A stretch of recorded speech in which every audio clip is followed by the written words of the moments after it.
दोस्तों ये एक आर्टिकल है जो कि एक ऐसा आर्टिकल है जो प्रीलिम्स मेंस और इंटरव्यू के पॉइंट ऑफ व्यू से काफी इंपॉर्टेंट है और खासकर इंटरनेशनल रिलेशन में भी कई बार डिस्कस किया जाता है कि अंदर में उन बच्चों को एजुकेशन प्रोवाइड कराएंगे जिन बच्चों को खासकर जैसे नहीं झुग्गी झोपड़ी में रहते हैं। सीआरए का जो फंडा था ये कब निकल कर आया, ये निकल कर आया वो थोड़ा सा टाइम भी आप लोगों को याद रखना है। हमारे देश के अंदर में जब इंदिरा गांधी जी देश की प्राइम मिनिस्टर हुआ करती थी तो को बेसिकली अगर आप लोगों को लग रहा है कि हाँ चीजें सही है तो उसमें लगे रहना है। एक इमीडिएटली कोई आप लोग नहीं मानने वाला है। कल भी ये टॉप पर ट्रेंड कर रहा था, आज जो है दूसरे नंबर पर ट्रेंड कर रहा था जब भी मैंने देखा यहाँ पर इसको। दोस्तों ये एक आर्टिकल है जो कि एक ऐसा आर्टिकल है जो प्रीलिम्स मेंस और इंटरव्यू के पॉइंट ऑफ व्यू से काफी इंपॉर्टेंट है और खासकर इंटरनेशनल रिलेशन में भी कई बार डिस्कस किया जाता है। और यहाँ पर आज ही के पेज नंबर 12 पर देखने को मिलेगा।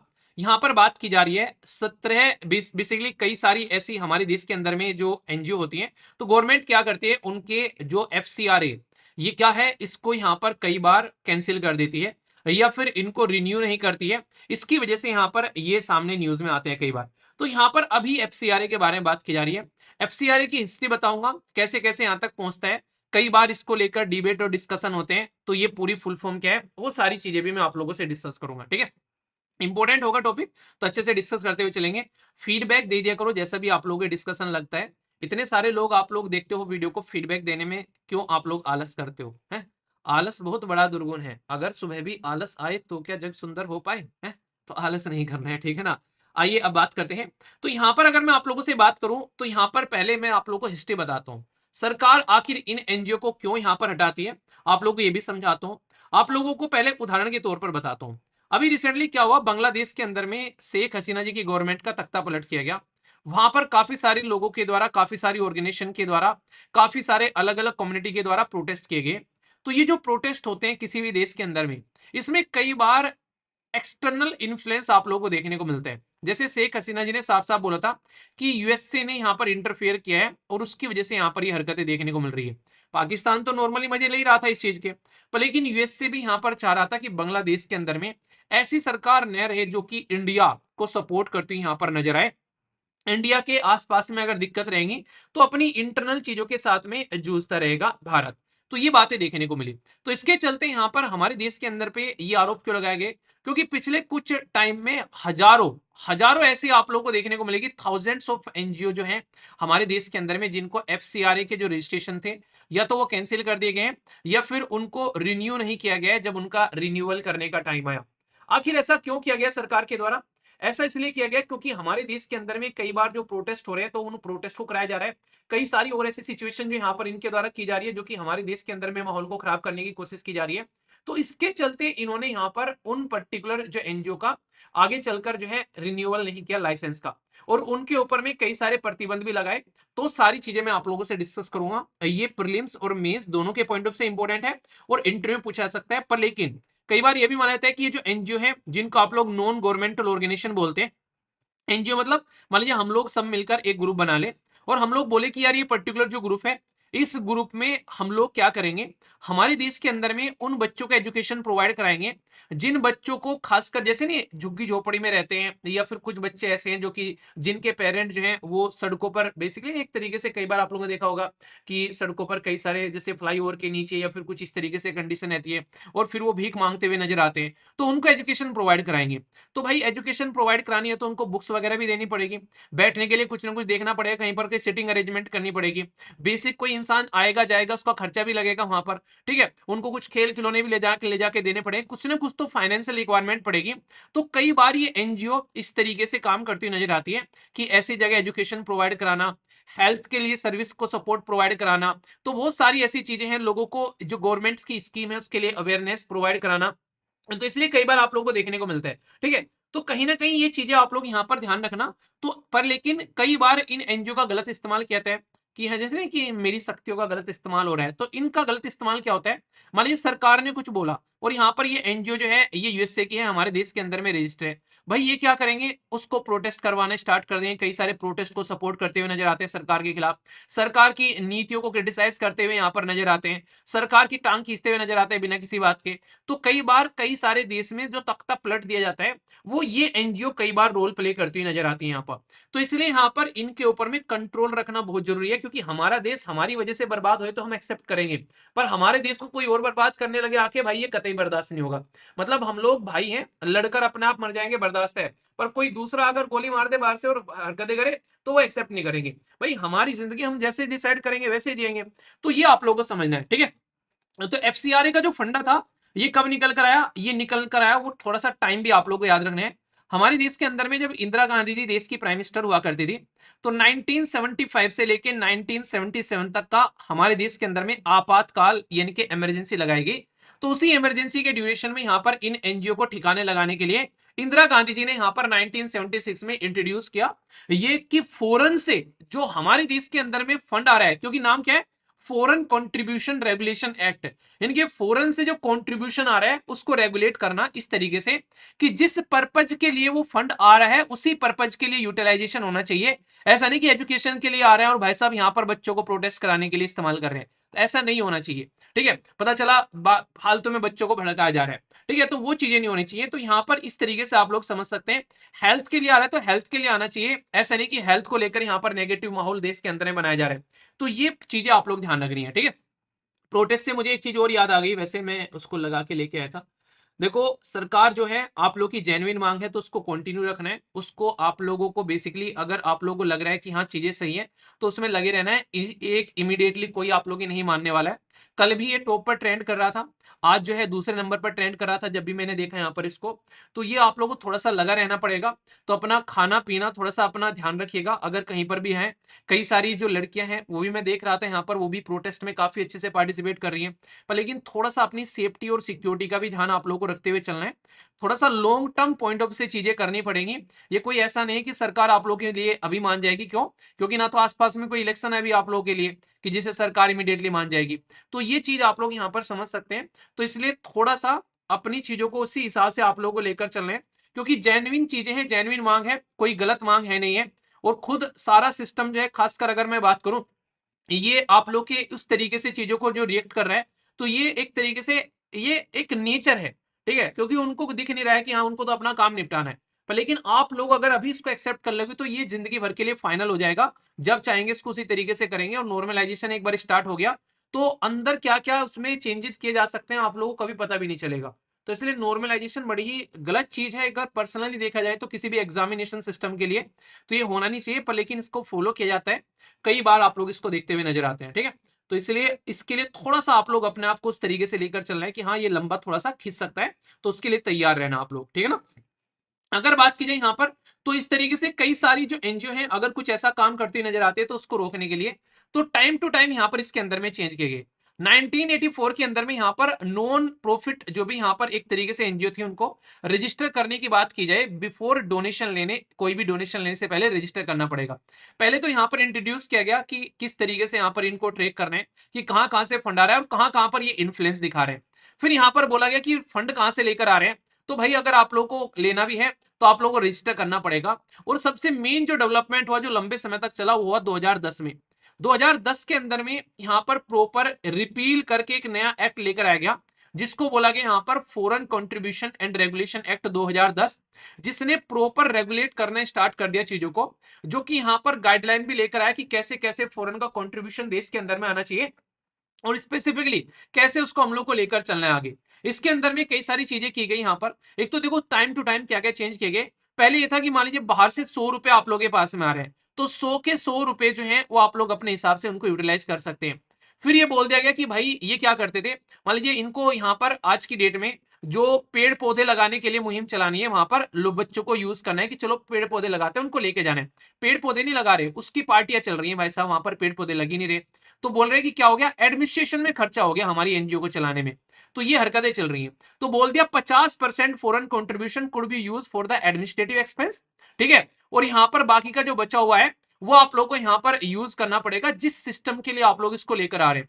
तो यहाँ पर रजिस्ट्रेशन की वैलिडिटी जो थी उसको यहाँ पर किया गया 5 साल जो है रिड्यूस कर दिया गया। अगर आप लोगों को रिन्यू करना है तो हर 5 साल में अपना रजिस्ट्रेशन रिन्यू करना पड़ेगा। ये चीजें जो पहले 1976 के एक्ट में नहीं थी वो इसके अंदर में यहां पर डाल दी गई। मतलब कहने का ये है कि आप लोग जो हो जिस पर्टिकुलर पर्पज के लिए काम कर रहे हो उसी पर्टिकुलर पर्पज के लिए काम करना पड़ेगा।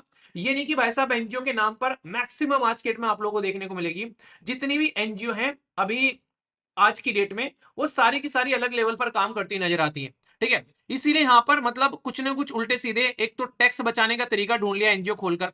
एनजीओ जो थी वो इसलिए लाई गई थी कि यार वो सोसाइटी में कुछ ऐसा काम करें जो सरकार नहीं कर पा रही है। सरकार की भी कई सारी लिमिटेशन होती है। अभी एक फ्रेंड है मेरा, एनजीओ चलाता है बेसिकली, उससे वो क्या, मैंने आप लोगों को पहले बताया था कि अपने पूरे गांव के अंदर में लाइब्रेरी बना दी, जहां जहां पर जो गंदगी हुआ करती थी वो सारी की सारी गंदगी साफ कर दी वहां से।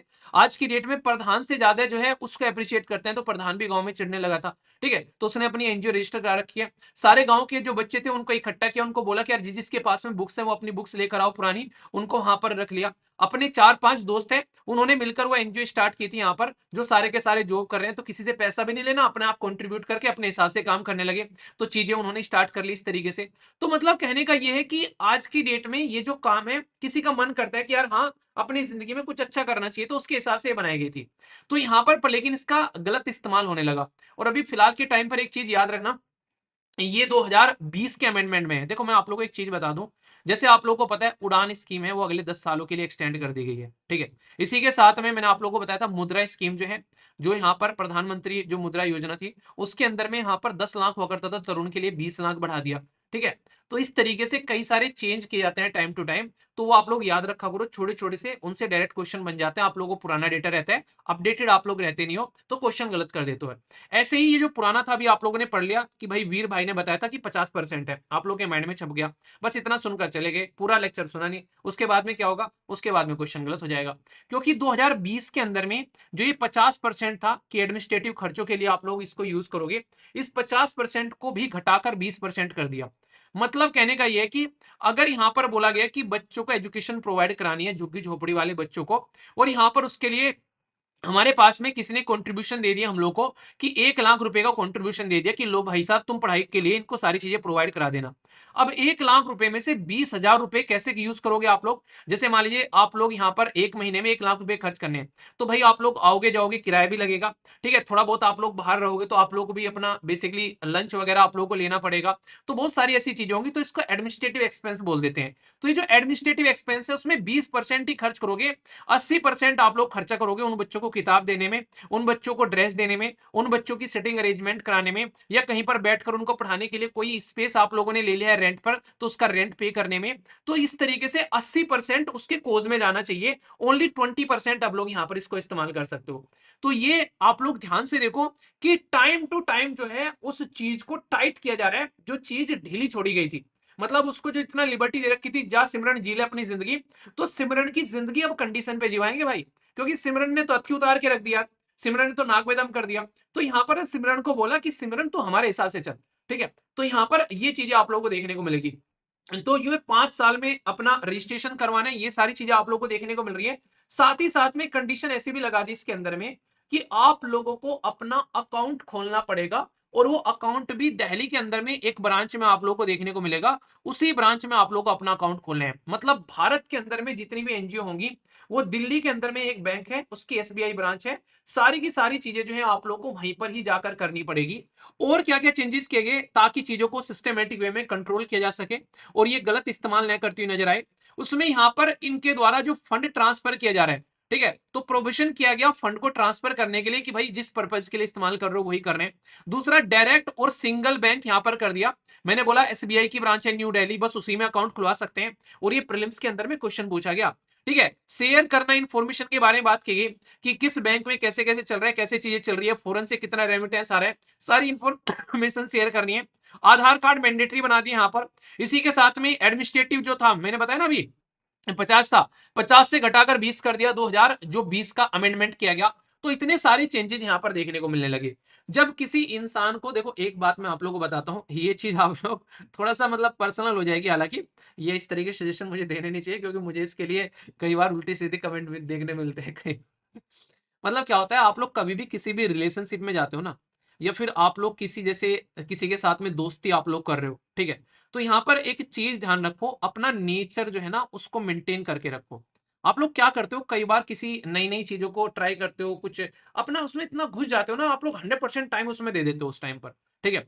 पर लेकिन फिर क्या होता है, जैसे रिलेशनशिप में गए भाई, 24 घंटे में से कोशिश करते हैं कि 48 घंटे फोन पर चिपके रहें, ठीक है। पर लेकिन कुछ दिनों बाद में आप लोगों को स्टार्टिंग में तो ये लगता है, जब फर्स्ट टाइम ये चीज होती है कि यार तुम सबसे स्पेशल हो, यार तुम सबसे स्पेशल नहीं हो, हर एक इंसान के साथ में ऐसा ही होता है। ये तुम्हारे जो बॉडी के अंदर में जो रिएक्शंस जो चल रही हैं, ये कोई ऐसा नहीं है कि किसी इंसान की बॉडी में नहीं चलती है, हर एक इंसान की बॉडी में चलती है, अपोजिट जेंडर को देखकर। तो अगर आप लोग उसमें 24 में से 48 घंटे आप लोग दे रहे हो, और फिर आगे चलकर आप लोग कुछ टाइम बाद में लगने लगेगा कि यार और भी चीजें जरूरी है जिंदगी में, फिर वो टाइम आप लोग कट करना स्टार्ट कर दोगे। तो फिर सामने वाले को ये दिखने लगता है कि यार पहले तो बड़ा टाइम दिया करता था, अब टाइम नहीं दे रहा, कहीं और चक्कर तो नहीं चल गया इस इंसान का। यही चीजें आप लोग को रिलेशनशिप में देखने को मिलती है, और यही चीजें आप लोग को रिलेशनशिप के बाद में अगर आप लोग मैरिज कर रहे हो किसी के साथ में, वहां पर देखने को मिलेगी। स्टार्टिंग में इतने लबी डबी हो जाएंगे जिसकी कुछ हद नहीं है, बाद में यार मम्मी के साथ में लड़ाई हो रही है, बात नहीं मान रही है, मई के ये चल रहा है, पता नहीं, कई सारे मतलब ऐसे किस्से मुझे सुनने को मिलते रहते हैं जिसकी कुछ हद नहीं है। तो आप लोग अपना बेसिक नेचर समझो, आपका नेचर क्या है। जबरदस्ती में किसी चीज को स्प्रिंग की तरह खींचकर आप लोग थोड़ी देर के लिए तो अटेंशन में रह सकते हो, पर लेकिन बेसिक नेचर भी तो अपना अंडरस्टैंड करो ना, कि कितने देर तक आप लोग उसको मैनेज कर सकते हो।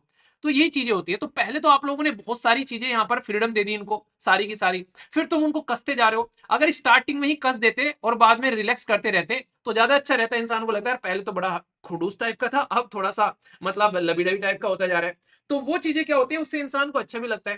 पर पहले ही सारी चीजें सामने वाले के सामने बिल्कुल बिछ जाना, और फिर बाद में चलकर उसको बताना कि नहीं यार मेरा नेचर ही नहीं था, तो मैं तो जबरदस्ती चल रही थी जिंदगी जिंदगी में, फिर वो सारी बैकलैशेस देखने को मिलते हैं। तो ये चीजें कहीं भी आप लोग इंप्लीमेंट कर सकते हो। किसी दोस्त के साथ में भी, कोई नया नया दोस्त बना भाई, घूम रहे हैं, मूवी देख रहे हैं, जा रहे हैं, पता नहीं कहाँ का, सारी चीजें चल रही हैं, फिर लगा कि नहीं यार ज्यादा टाइम बर्बाद हो रहा है, फिर उनमें चले गए। तो अपने टाइम को समझो कि आप लोग टाइम को कैसे यूटिलाइज करते हो, ठीक है। इसलिए फिर बाद में क्रिटिसिज्म होता हुआ नजर आता है। क्रिटिसिज्म क्यों हो रहा है यहाँ पर, ये चेंजेस के, ये कह रहे हैं कि यार आर्बिट्रेरी है, मतलब देश के अंदर में एक ही बैंक खोलो, उसी में जाकर अकाउंट खोलो। ये कोई सही तरीका है कि भाई साहब कोई तमिलनाडु में एनजीओ चला रहा है, वो दिल्ली में आएगा बैंक अकाउंट खुलवाने? तो आर्बिट्रेरी के बारे में बात की जा रही है, बहुत सारे हैवी रिस्ट्रिक्शन लगा दी है। नॉन शेयरिंग ऑफ फंड के बारे में बात की जा रही है, इसका कॉन्सिक्वेंसेस झेलना पड़ रहा है। मान लो मुझे कुछ काम करना था, उस काम में मुझे मतलब मेरे पास में किसी ने फंड मुझे दे दिया 2 लाख रुपए, ठीक है, किसी ने डोनेशन कर दिया 2 लाख रुपए, पर लेकिन मुझे रिक्वायरमेंट है 1 लाख रुपए की। तो यार ऐसे भी तो हो सकता है मैं किसी और एनजीओ को फंड ट्रांसफर कर दूं कि ले भाई तू यूज कर ले, मेरे पास में एक्स्ट्रा पड़ा हुआ है। तो उसके ऊपर में यहाँ पर कंडीशन लगा दी, ठीक है। इसी के साथ में बैंक अकाउंट की बात जैसे मैंने बोली है, कि उसी ब्रांच में जाकर उसी मोहल्ले के अंदर में कई बार कहते हैं कि भाई वही डॉक्टर है, वही इलाज कर सकता है पूरी धरती में, और कोई नहीं कर सकता है। ऐसे थोड़ी ना होते हैं। तो ये चीजें तो मैं वही मतलब उसी बैंक के अंदर में ऐसा क्या है कि उसी ब्रांच के अंदर में जाकर खुलो, तो ये गलत है। इसी के साथ में यहाँ पर अनईज ऑपरेशन, जैसे नहीं क्या अकाउंट खुलवाना है तो वैसा आप लोगों के पास में आधार कार्ड भी होना चाहिए, एनजीओ के लिए वो सारी रिन्यू करवाने वाली चीजें, ठीक है। तो इलॉजिकल बात की जा रही है कई सारी चीजें, ठीक है। कई बात आती है निकल कर, तो वैसा सुप्रीम कोर्ट ने बोला कि यार ये क्या काम करते हो तुम, कुछ भी करते हो तो नेशनल सिक्योरिटी चिपका देते हो यहाँ पर।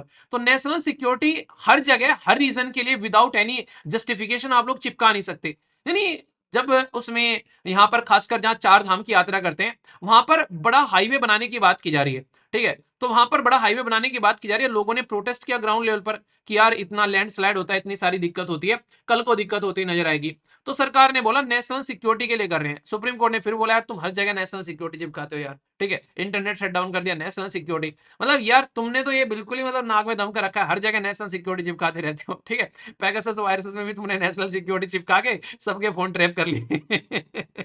तो ये गलत बात है।